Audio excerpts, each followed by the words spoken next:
ਛੱਛਾ ਇਹ ਹੈ ਛਤਰ ਪਤ ਪਾਸਾ, ਛਕ ਕੇ ਨ ਰਹੋ ਛਾੜ ਕੇ ਨ ਆਸਾ।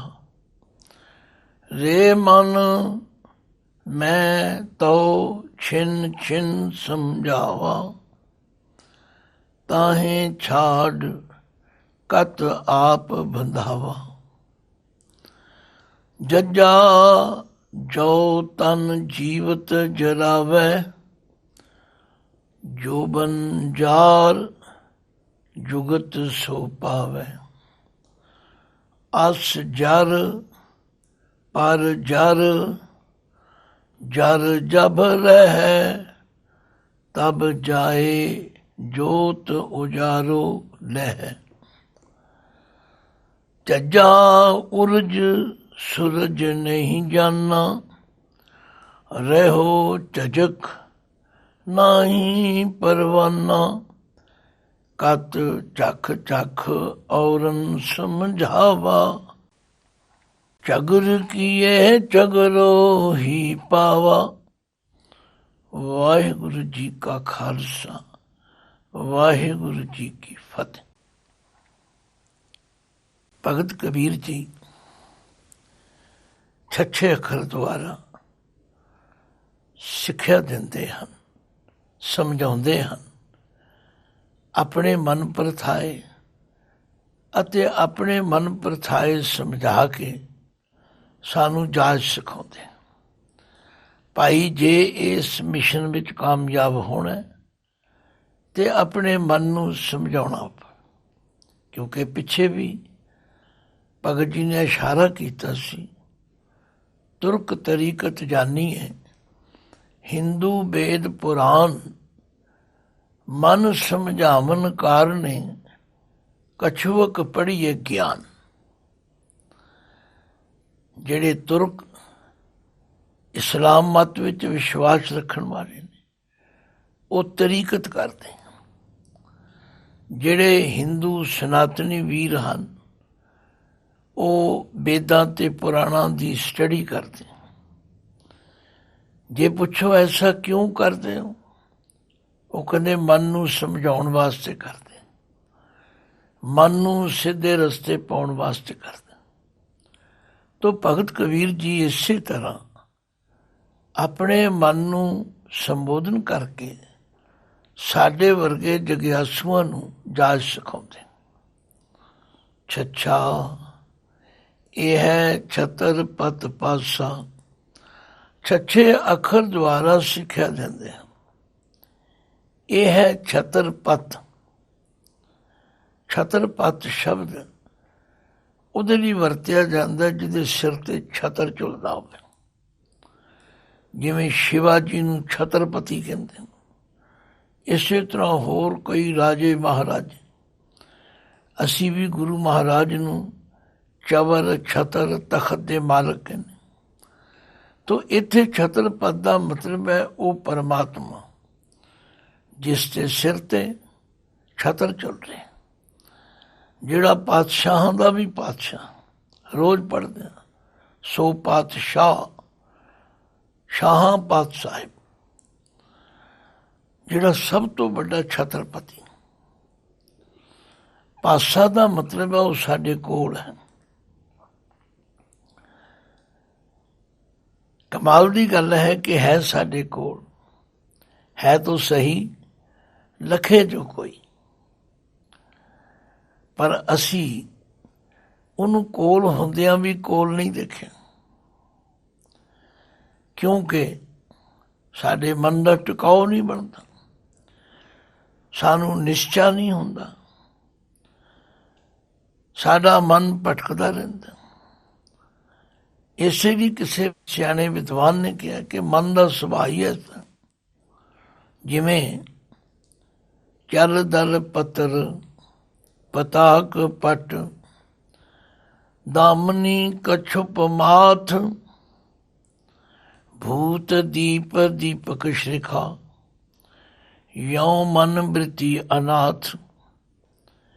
ਇਹ ਮਨ ਇਹੋ ਜਿਹਾ ਹੈ ਜਿਵੇਂ ਪਿੱਪਲ ਦਾ ਪੱਤਾ ਹਰ ਵੇਲੇ ਹਿਲਦਾ ਰਹਿੰਦਾ, ਨਿਸ਼ਾਨ ਸਾਹਿਬ ਦਾ ਫਲੈਰਾ ਹਰ ਵੇਲੇ ਹਿਲਦਾ ਰਹਿੰਦਾ। ਬਿਜਲੀ ਆਸਮਾਨ ਵਿੱਚ ਥਰਾਉਂਦੀ ਹੈ, ਲਹਿਰ ਬਣ ਕੇ ਆਉਂਦੀ। ਕੱਛੂ ਕੋਮੇ ਦੀ ਸਿਰੀ ਕਦੇ ਇੱਕ ਜਗ੍ਹਾ ਨਹੀਂ ਟਿਕਦੀ। ਭੂਤਾਂ ਦੀ ਅੱਗ ਇੱਕ ਜਗ੍ਹਾ ਨਹੀਂ ਟਿਕਦੀ। ਦੀਵੇ ਦੀ ਲਾਟ ਇੱਕ ਜਗ੍ਹਾ ਨਹੀਂ ਟਿਕਦੀ। ਇਸੇ ਤਰ੍ਹਾਂ ਸਾਡਾ ਮਨ ਨਹੀਂ ਟਿਕਦਾ। ਸਾਧੋ ਇਹ ਮਨ ਗਹਿੋ ਨਾ ਜਾਈ, ਇਹ ਬੜਾ ਚੰਚਲ ਹੈ। ਪਰ ਇਹਨੂੰ ਸਮਝਾਉਣ ਵਾਸਤੇ ਭਗਤ ਜੀ ਕਹਿੰਦੇ, ਹੇ ਮਨ, ਰੇ ਮਨ ਮੈਂ ਤੋ ਛਿਨ ਛਿਨ ਸਮਝਾਵਾਂ। ਹੇ ਮੇਰੇ ਮਨ, ਮੈਂ ਤੈਨੂੰ ਹਰ ਛਿਨ ਛਿਨ ਮੁੜ ਮੁੜ ਕੇ ਸਮਝਾਉਂਦਾ ਕਿ ਉਹ ਛਤਰਪਤੀ ਪਰਮਾਤਮਾ ਤੇਰੇ ਤੋਂ ਵੱਖ ਨਹੀਂ ਹੈਗਾ। ਛੱਛਾ ਇਹ ਹੈ ਛਤਰਪਤ ਪਾਸਾ, ਛੱਕ ਕੇ ਨਾ ਰਹੋ, ਛਾੜ ਕੇ ਨਾ ਆਸਾ। ਤੂੰ ਪੂਰੀ ਤਰ੍ਹਾਂ ਟਿਕ ਕੇ ਕਿਉਂ ਨਹੀਂ ਬੈਠਦਾ? ਤਗੜਾ ਹੋ ਕੇ ਕਿਉਂ ਨਹੀਂ ਬੈਠਦਾ? ਤੈਨੂੰ ਵਿਸ਼ਵਾਸ ਕਿਉਂ ਨਹੀਂ ਆਉਂਦਾ? ਇਸੇ ਲਈ ਮਨ ਨੂੰ ਚੰਚਲ ਗਿਆ। ਇਹ ਆਪਣੀ ਚਤੁਰਾਈ ਛੱਡਣ ਲਈ ਤਿਆਰ ਨਹੀਂ। ਤੇ ਗੁਰੂ ਅਮਰਦਾਸ ਜੀ ਕਹਿੰਦੇ, ਇਹ ਮਨ ਚੰਚਲਾ ਚਤੁਰਾਈ ਕਿਨੇ ਨਾ ਪਾਇਆ। ਚਤੁਰਾਈ ਨਾ ਪਾਇਆ ਕਿਨੇ, ਤੂੰ ਸੁਣ ਮਨ ਮੇਰਿਆ। ਇਹ ਮਨ ਹੈ ਬੜਾ ਚੰਚਲ।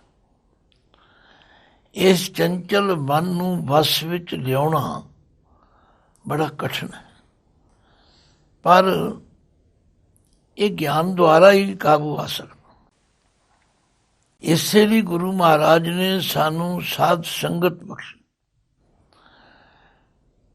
ਇਸੇ ਲਈ ਭੱਟ ਕੀਰਤ ਜੀ ਨੇ ਕਿਹਾ, ਹਮ ਅਵਗੁਣ ਭਰੇ ਏਕ ਗੁਣ ਨਾਹੀ। ਅੰਮ੍ਰਿਤ ਛਾੜ ਬਿਖੈ ਬਿਖ ਖਾਈ, ਮਾਇਆ ਮੋਹ ਭਰਮ ਪੈ ਭੂਲੇ। ਸੁਤ ਦਾਰਾ ਚੋਂ ਪ੍ਰੀਤ ਲਗਾਈ। ਇੱਕ ਉੱਤਮ ਪੰਥ ਸੁਨਿਓ ਗੁਰ ਸੰਗਤ, ਤੇਹ ਮਿਲੰਤ ਜਮ ਤਰਾਸ ਮਿਟਾਈ। ਇੱਕ ਅਰਦਾਸ ਭਾਟ ਕੀਰਤ ਕੀ, ਗੁਰ ਰਾਮਦਾਸ ਰਾਖੋ ਸ਼ਰਨਾਈ। ਤੋ ਭਗਤ ਕਬੀਰ ਜੀ ਕਹਿੰਦੇ ਨੇ, ਹੇ ਮਨ, ਤੂੰ ਬਾਹਰ ਦੀ ਭਟਕਣਾ ਛੱਡ। ਜਿਹਨੂੰ ਤੂੰ ਬਾਹਰ ਲੱਭਣ ਜਾਣਾ ਉਹ ਤੇਰੇ ਕੋਲ ਹੈ। ਛੱਛਾ ਇਹ ਹੈ ਛਤਰਪਤ ਪਾਸਾ, ਛੱਕ ਕੇ ਨਾ ਰਹੋ, ਛਾੜ ਕੇ ਨਾ ਆਸਾ। ਤੂੰ ਹੋਰ ਦੁਨੀਆ ਦੀਆਂ ਆਸਾਂ ਛੱਡ ਕੇ ਕਿਉਂ ਨਹੀਂ ਤਗੜਾ ਹੋ ਕੇ ਇਸ ਪਾਸੇ ਜੁੜਦਾ? ਜਿਹਨੂੰ ਤੂੰ ਬਾਹਰ ਲੱਭਣ ਜਾਂਦਾ ਉਹ ਤਾਂ ਤੇਰੇ ਅੰਦਰ ਹੈ। ਇਸੇ ਲਈ ਮਹਾਰਾਜ ਕਹਿੰਦੇ, ਜਿਨ੍ਹਾਂ ਤੇ ਗੁਰੂ ਦੀ ਕਿਰਪਾ ਹੋ ਜਾਂਦੀ, ਬਾਹਰ ਢੂੰਡਣ ਤੇ ਛੂਟ ਪਰੇ। ਗੁਰ ਘਰ ਹੀ ਮਾਹੇ ਦਿਖਾਇਆ ਤਾਂ। ਜੇ ਗੁਰੂ ਦੀ ਗੱਲ ਮੰਨ ਲਈਏ ਤਾਂ ਗੁਰੂ ਤੇ ਸਾਨੂੰ ਅੰਦਰ ਵਿਖਾ ਦਿੰਦਾ। ਸਤਿਗੁਰ ਸ਼ਬਦ ਉਜਾਰੋ ਦੀਪਾ, ਮਿਟਿਓ ਅੰਧਕਾਰ ਤੇ ਮੰਦਰ। ਰਤਨ ਕੋਠੜੀ ਖੁੱਲੀ ਅਨੂਪਾ। ਜੇ ਗੁਰੂ का ਸ਼ਬਦ ਪੜ੍ਹੀਏ, ਵਿਚਾਰੀਏ, ਫਿਰ ਸਮਝ ਆ ਜਾਂਦੀ। ਇਹ ਮਨ ਪਿਆਰਿਆ ਤੂੰ ਸਦਾ ਸੱਚ ਸੰਭਾਲੇ। ਇਹ ਕੁਟੰਬ ਤੂੰ ਜੇ ਦੇਖਦਾ, ਚਲੇ ਨਾਹੀਂ ਤੇਰੇ ਨਾਲੇ। ਸਾਥ ਤੇਰੇ ਚਲੇ ਨਾਹੀਂ, ਜਿਸ ਨਾਲ ਕਿਉਂ ਚਿਤਲਾਈ ਹੈ। ਐਸਾ ਕੰਮ ਮੂਲੇ ਨ ਕੀਚੈ, ਜਿਤ ਅੰਤ ਪਛੋਤਾਈ ਹੈ। ਸਤਿਗੁਰੂ ਕਾ ਉਪਦੇਸ਼ ਸੁਣ ਤੂੰ, ਹੋਵੇ ਤੇਰੇ ਨਾਲੇ। ਕਹਿ ਨਾਨਕ ਮਨ ਪਿਆਰੇ, ਤੂੰ ਸਦਾ ਸੱਚ ਸੰਭਾਲੇ। ਮਨ ਰੇ ਗਇਓ ਨ ਗੁਰੂ ਉਪਦੇਸ਼, ਕਹਾਂ ਭਇਓ ਜੋ ਮੂਡ ਮੁੰਡਾਇਓ। ਭਗਵੋ ਕੀਨੋ ਭੇਸ। ਇਹਦੇ ਨਾਲ ਕੁਝ ਨਹੀਂ ਬਣਦਾ। ਦੇਖੋ, ਆਮ ਸਾਡੇ ਇੱਕ ਮੁਹਾਵਰਾ ਹੈ ਵੀ ਕੁਛੜ ਕੁੜੀ ਤੇ ਸ਼ਹਿਰ ਢੰਡੋਰਾ। ਚੀਜ਼ ਘਰ ਵਿੱਚ ਪਈ ਹੋਵੇ, ਲੱਭਦੇ ਬਾਹਰ ਫਿਰੋ, ਕਿੱਥੋਂ ਲੱਭੇ। ਤੋ ਭਗਤ ਕਬੀਰ ਜੀ ਕਹਿੰਦੇ ਨੇ, ਛੱਛਾ ਇਹ ਹੈ ਛਤਰ ਪਤ ਪਾਸਾ, ਛੱਕ ਕੇ ਨਾ ਰਹੋ ਛਾੜ ਕੇ ਨਾ ਆਸਾ। ਤੂੰ ਤਗੜਾ ਹੋ ਕੇ ਕਿਉਂ ਨਹੀਂ ਰਹਿੰਦਾ, ਕਿਉਂ ਨਹੀਂ ਟਿਕਦਾ। ਪਰ ਤੂੰ ਕਹੇਗਾ ਮੈਨੂੰ ਆਸਾਂ ਲੱਗੀਆਂ ਹੋਈਆਂ। ਇਹਦੇ ਵਿੱਚ ਕੋਈ ਸ਼ੱਕ ਨਹੀਂ ਕਿ ਜਦੋਂ ਅਸੀਂ ਧਿਆਨ ਦੋ ਪਾਸੇ ਲਾਵਾਂਗੇ। ਇਸੇ ਲਈ ਮਹਾਰਾਜ ਕਲਗੀਆਂ ਵਾਲੇ ਪਾਤਸ਼ਾਹ ਕਹਿੰਦੇ ਨੇ, ਪ੍ਰਾਨੀ ਪਰਮ ਪੁਰਖ ਪਗ ਲਾਗੋ, ਸੋਵਤ ਕਾਹਾ ਮੋਹ ਨਿੰਦਰਾ ਮੈਂ, ਕਬਹੂ ਸੁਚਿਤ ਹੋਏ ਜਾਗੋ, ਔਰਨ ਕਹਾਂ ਉਪਦੇਸਤ ਹੈ ਪਸ, ਤੋਹਿ ਪ੍ਰਬੋਧ ਨ ਲਾਗੂ। ਪ੍ਰਥਮੇ ਮਨ ਪ੍ਰਬੋਧੇ ਆਪਣਾ, ਪਾਛੇ ਅਵਰ ਰਿਝਾਵੇ। ਸੋ ਪੰਡਿਤ ਜੋ ਮਨ ਪ੍ਰਬੋਧੇ, ਰਾਮ ਨਾਮ ਆਤਮ ਮਹਿ ਸੋਧੇ। ਰਾਮ ਨਾਮ ਸਾਰ ਰਸ ਪੀਵੈ, ਉਸ ਪੰਡਿਤ ਕੈ ਉਪਦੇਸ਼ ਜਗ ਜੀਵੈ। ਹਰ ਕੀ ਕਥਾ ਹਿਰਦੈ ਬਸਾਵੇ। ਜਿਹੜਾ ਪੰਡਿਤ ਆਪਣੇ ਮਨ ਨੂੰ ਪ੍ਰਬੋਧਦਾ ਉਹੀ ਅਸਲ ਪੰਡਿਤ।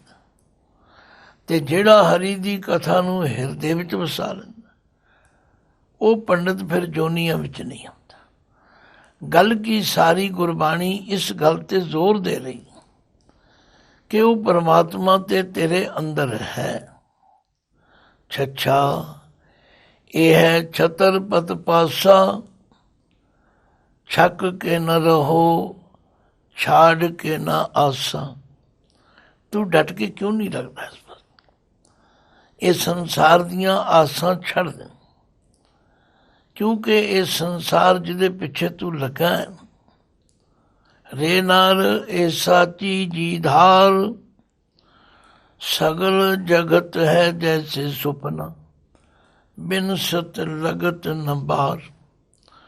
ਬਾਰੂ ਭੀਤ ਬਨਾਈ ਰਚ ਪਚ, रहत नहीं दिन चार। तैसे ही ये सुख माया की, उर्जो कहाँ गवार। अजू समझ कच बिगड़ो नाहिन, भज ले नाम मुरार।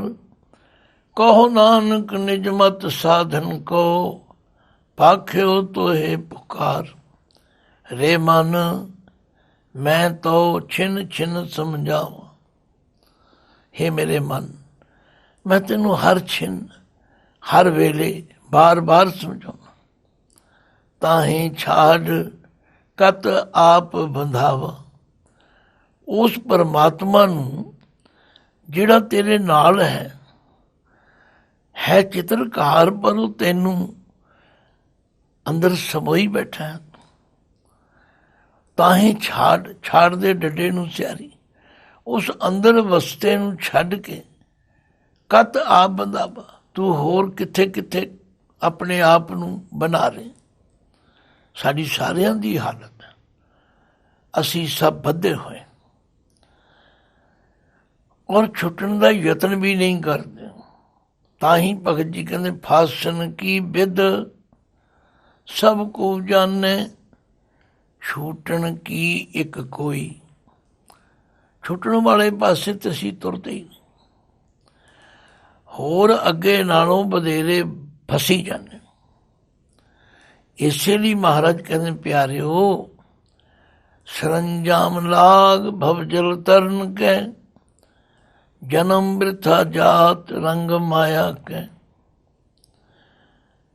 तो इस दो पंक्तियां दे श्लोक अंदर भगत जी ने कितनी वड्डी ज्ञान की गंढ खोल दी। छच्छा ये है छतर पत पासा, छक के न रहो छाड़ के ना आसा। जे बंदा इस गुरु की गल ते विश्वास करके टिक जाए ਤੇ ਝੂਠੇ ਪਦਾਰਥਾਂ ਦੀ ਆਸ ਦੇ ਵਿੱਚ ਛੱਡ, ਫਿਰ ਹੁਣੇ ਕੰਮ ਸੌਰਸ।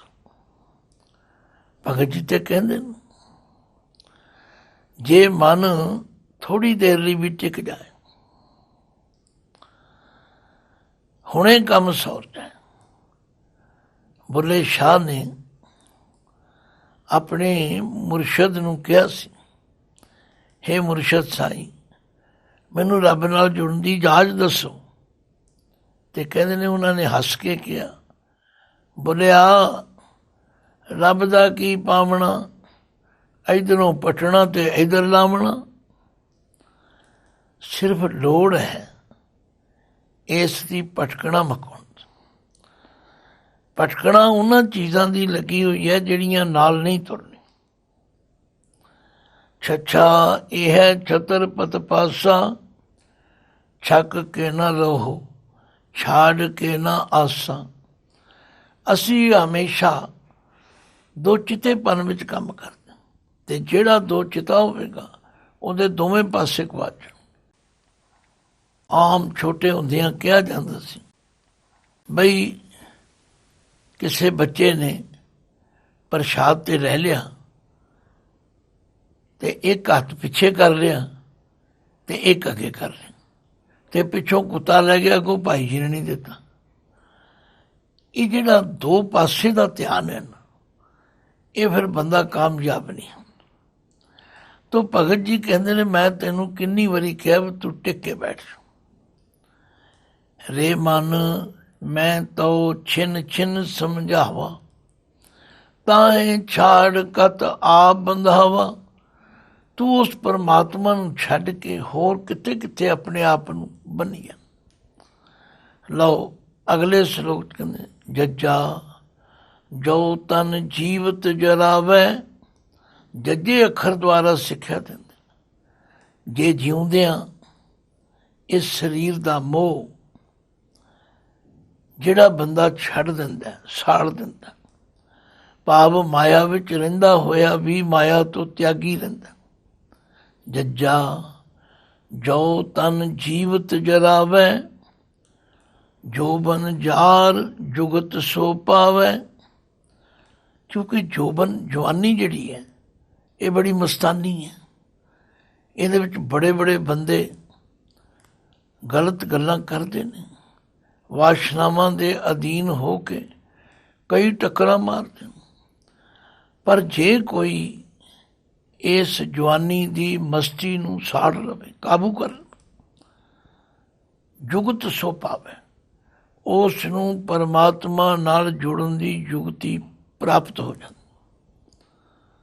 ਪਰ ਹੈ ਬੜਾ ਮੁਸ਼ਕਿਲ। ਕਹਿਣਾ ਸੌਖਾ ਹੈ, ਪਰ ਸੌਖਾ ਵੀ ਹੈ ਜੇ ਗੁਰੂ ਦੀ ਸ਼ਰਨ ਵਿੱਚ ਆ ਜਾਓ। ਤੇ ਗੁਰੂ ਐਸੀ ਜੁਗਤੀ, ਐਸੀ ਤਰੀਕਾ ਢੰਗ ਸਮਝਾਉਂਦੇ। ਜੱਜਾ ਜੋ ਤਨ ਜੀਵਤ ਜਰਾਵੇ, ਜਿਉਂਦਿਆਂ ਇਸ ਮਾਇਆ ਵਿੱਚ ਰਹਿੰਦਾ ਹੋਇਆ ਸਰੀਰ ਦੀਆਂ ਵਾਸ਼ਨਾਵਾਂ ਨੂੰ ਕੋਈ ਸਾੜ ਲਵੇ। ਜੋ ਬਨ ਜਾਰ ਜੁਗਤ ਸੋ ਪਾਵੇ, ਤੇ ਜਿਹੜਾ ਇਸ ਜਵਾਨੀ ਮਸਤਾਨੀ ਦੀ ਮਸਤੀ ਨੂੰ ਸਾੜ ਲਵੇ, ਕਾਬੂ ਕਰ ਲਵੇ, ਉਹਨੂੰ ਜੁਗਤੀ ਆ ਜਾਏਗੀ, ਉਹ ਕਾਮਯਾਬ ਹੋ ਜਾਏਗੀ। ਕਿਉਂਕਿ ਜਵਾਨੀ ਵਿੱਚ ਜ਼ੋਰ ਵੀ ਹੁੰਦਾ, ਬਲ ਵੀ ਹੁੰਦਾ। ਜੇ ਬੰਦਾ ਸੇਵਾ ਕਰਨੀ ਚਾਹੇ ਤੇ ਕਰ ਸਕਦਾ, ਥੱਕਦਾ ਨਹੀਂ, ਅੱਕਦਾ ਨਹੀਂ।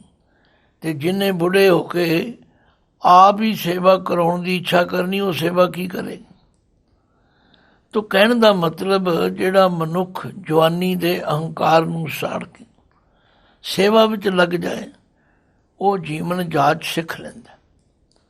ਜੱਜਾ ਜੋ ਤਨ ਜੀਵਤ ਜਰਾਵੇ, ਜੋਬਨ ਜਾਰ ਜੁਗਤ ਸੋ ਪਾਵੇ।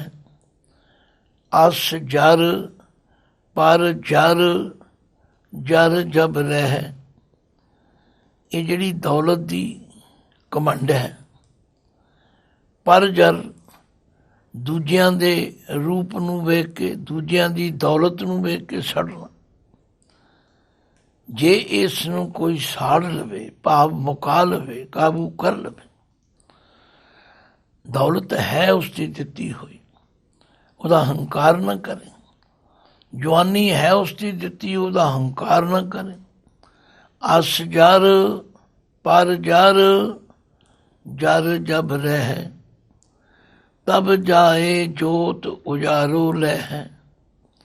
ਫਿਰ ਉਸ ਨੂੰ ਉਹ ਅੰਦਰ ਵਸਦੀ ਜੋਤ ਦਾ ਪ੍ਰਕਾਸ਼ ਹੁੰਦਾ, ਕਿਉਂਕਿ ਜਦੋਂ ਤੀਕਰ ਇਹ ਜਿਹੜੀਆਂ ਚੀਜ਼ਾਂ ਹਨ, ਕਿਉਂਕਿ ਭਗਤ ਜੀ ਨੇ ਬੜਾ ਸੁੰਦਰ ਕਿਹਾ, ਜਿਵੇਂ ਇੱਕ ਚੰਦਨ ਦਾ ਬੂਟਾ ਹੈ, ਉਹਦੇ ਦੁਆਲੇ ਸੱਪ ਲਿਪਟੇ ਹੋਏ ਹਨ। ਅਸੀਂ ਉਸ ਚੰਦਨ ਦੀ ਸੁਗੰਧੀ ਲੈਣੀ ਚਾਹੁੰਦੇ ਹਾਂ ਤਾਂ ਸਾਨੂੰ ਉਹਨਾਂ ਸੱਪਾਂ ਨੂੰ ਹਟਾਉਣਾ ਪਵੇਗਾ। ਇੱਥੇ ਸੱਪ ਕਿਹੜੇ ਨੇ? ਵਿਸ਼ੇ ਵਿਕਾਰ। ਇਹ ਗੁਰੂ ਦੇ ਗਿਆਨ ਰੂਪੀ ਖੜਗ ਦੇ ਨਾਲ ਇਹਨਾਂ ਨੂੰ ਹਟਾਉਣਾ ਪਵੇਗਾ, ਫਿਰ ਚੰਦਨ ਤੱਕ ਪਹੁੰਚਿਆ ਜਾ ਸਕਦਾ।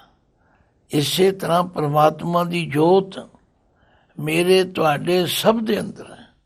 ਬਾਣੀ ਗੁਰੂ ਜੀ ਕਹਿ ਰਹੇ ਨੇ, ਮਨ ਤੂੰ ਜੋਤ ਸਰੂਪ ਹੈ, ਆਪਣਾ ਮੂਲ ਪਛਾਣ, ਮਨ ਹਰ ਜੀ ਤੇਰੇ ਨਾਲ ਹੈ, ਗੁਰਮਤੀ ਰੰਗ ਮਾਣ। ਤੋ ਗੱਲ ਕੀ ਭਗਤ ਜੀ ਨੇ ਛੋਟੀਆਂ ਛੋਟੀਆਂ ਇਹਨਾਂ ਪੰਕਤੀਆਂ ਦੇ ਅੰਦਰ ਬਹੁਤ ਵੱਡਾ ਗਿਆਨ ਜਿਵੇਂ ਸਮੁੰਦਰ ਕੁੱਜੇ ਵਿੱਚ ਬੰਦ ਕਰਦੀ। ਛੱਛਾ ਇਹ ਹੈ ਛਤਰ ਪਤ ਪਾਸਾ, ਛੱਕ ਕੇ ਨਾ ਰਹੋ ਛਾੜ ਕੇ ਨਾ ਆਸਾ। ਇੱਥੇ ਕੇ ਨਾਮ ਦਾ ਮਤਲਬ ਕਿਉਂ ਨਹੀਂ ਰਹਿੰਦਾ। ਦੁਨੀਆ ਦੀਆਂ ਆਸਾਂ ਛੱਡ ਕੇ ਤੂੰ ਕਿਉਂ ਨਹੀਂ ਡਟ ਕੇ ਇਸ ਤੇ ਭਰੋਸਾ ਕਰ। ਰੇ ਮਨ ਮੈਂ ਤੋ ਛਿਨ ਛਿਨ ਸਮਝਾਵਾਂ, ਮੈਂ ਤੈਨੂੰ ਹਰ ਘੜੀ ਸਮਝਾਉਣਾ। ਤਾਹੀਂ ਛਾੜ ਕਤ ਆਪ ਬੰਧਾਵਾ, ਉਸ ਪਰਮਾਤਮਾ ਨੂੰ ਛੱਡ ਕੇ ਤੂੰ ਹੋਰ ਕਿਹੜੇ ਕਿਹੜੇ ਬੰਧਨਾਂ ਵਿੱਚ ਆਪਣੇ ਆਪ ਨੂੰ ਬੰਨ੍ਹ ਲਿਆ। ਫਿਰ ਅਗਲੇ ਸ਼ਲੋਕ ਕਹਿੰਦੇ, ਜੱਜਾ ਜੋ ਤਨ ਜੀਵਤ ਜਰਾਵੇ। ਜਿਹੜਾ ਭਾਈ ਜਿਉਂਦਿਆਂ ਇਸ ਤਨ ਦੀ ਮੋਹ ਮਮਤਾ ਨੂੰ, ਵਿਕਾਰਾਂ ਨੂੰ ਕਾਬੂ ਕਰ ਲਵੇ। ਜੋ ਬਨਜਾਰ ਜੁਗਤ ਸੋ ਪਾਵੇ, ਅਸ ਜਰ ਪਰ ਜਰ, ਜਰ ਜਬ ਰਹਿ। ਇਹ ਜਿਹੜਾ ਸਾਡਾ ਤੇ ਪਰਾਇਆ, ਮੇਰਾ ਤੇ ਤੇਰਾ, ਇਹ ਐਸੀ ਪਕੜ ਹੈ ਜਿਸ ਨੇ ਸਾਨੂੰ ਉਲਝਾਇਆ ਹੋਇਆ। ਕਹਿੰਦੇ ਜੇ ਇਹਨਾਂ ਨੂੰ ਸਾੜ ਦੇਵੇ ਮੁਕਤ ਹੋ ਜਾਏ। ਤਬ ਜਾਏ ਜੋਤ ਉਜਾਰੋ ਲੈ। ਭਾਵ ਜਿਸ ਤਰ੍ਹਾਂ ਅਸੀਂ ਕਿਸੇ ਖੇਤ ਵਿਚਲੀ ਵਸਤੂ ਨੂੰ ਪ੍ਰਾਪਤ ਕਰਨਾ ਤੇ ਵਾੜ ਲੰਘਣੀ ਪਵੇਗੀ। ਇਹ ਆਲੇ ਦੁਆਲੇ ਵਿਸ਼ੇ ਵਿਕਾਰਾਂ ਦੀ ਵਾੜ, ਹਉਮੈ ਦੀ ਵਾੜ, ਮਮਤਾ ਦੀ ਵਾੜ, ਇਹਨੂੰ ਸਾੜ ਕੇ ਫਿਰ ਉੱਥੇ ਤੱਕ ਪਹੁੰਚਿਆ ਜਾ ਸਕਦਾ। ਤਾਂ ਭਗਤ ਜੀ ਨੇ ਸਾਨੂੰ ਇਹਨਾਂ ਸ਼ਬਦਾਂ ਰਾਹੀਂ ਪ੍ਰੇਰਨਾ ਕੀਤੀ ਹੈ। ਆਓ ਗੁਰੂ ਸੰਗਤ ਵਿੱਚ ਆ ਕੇ ਗੁਰੂ ਸ਼ਬਦ ਦੀ ਵਿਚਾਰ ਕਰਕੇ ਇਹ ਜਾਚ ਸਿੱਖੀਏ ਤੇ ਹਸਤੀ ਸਿਰ ਜੋ ਅੰਕਸ ਹੈ, ਐਰਨ ਜੋ ਸਿਰ ਦੇ, ਮਨ ਤਨ ਆਗੇ ਰਾਖ ਕੇ ਉਹ ਵੀ ਸੇਵ ਕਰੇ। ਇਉਂ ਗੁਰਮੁਖ ਆਪ ਨਿਵਾਰੀਐ, ਸਭ ਰਾਜ ਸ੍ਰਿਸ਼ਟ ਕਾ ਲੈ। ਨਾਨਕ ਗੁਰਮੁਖ ਬੁਝੀਐ, ਜਾਂ ਆਪੇ ਨਜ਼ਰ ਕਰੇ। ਵਾਹਿਗੁਰੂ ਜੀ ਕਾ ਖਾਲਸਾ, ਵਾਹਿਗੁਰੂ ਜੀ ਕੀ ਫਤਿਹ।